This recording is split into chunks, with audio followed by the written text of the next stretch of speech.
అండి. పార్టీలకి, ఫంక్షన్స్‌కి కూరలు చేసినప్పుడు ఆవకూర పెడతారు. క్యాబేజీ ఆవని, అరటికాయ ఆవని ఇలాగ ఆవకూర పెట్టాలనుకున్నప్పుడు ఈజీగా ఆవ ఎలా పెట్టాలంటే కూరలు వండిన తర్వాత అది చల్లారిపోయిన తర్వాత పులుసు కూరలు అన్నిట్లికి పెడతారు. చల్లారిపోయిన తర్వాత ఈ సింపుల్‌గా ఎలా పెట్టుకోవచ్చంటే ఈ ఆవపిండి ఉంది కదండీ!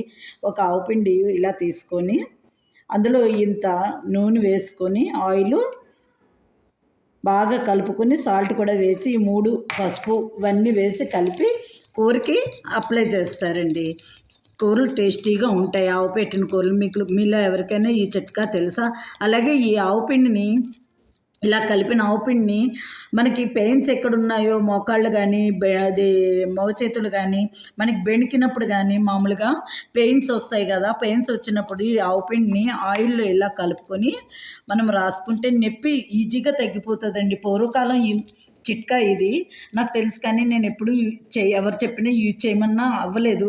కానీ నాకు ఈ చెయ్యి నొప్పి ఉందని 1 మంత్ నుంచి నేను అనుకుంటే ఇది నిన్న రాశానండి. చాలా బాగా తగ్గింది. ఇది మీలో ఎవరికైనా నచ్చితే లైక్ చేయండి, సబ్స్క్రైబ్ చేయండి. మీరు కూడా ఎవరికైనా నొప్పులు ఉన్నప్పుడు ఇలా ఆవు పిండిలో ఆయిల్ కలుపుకొని రాసుకోండి.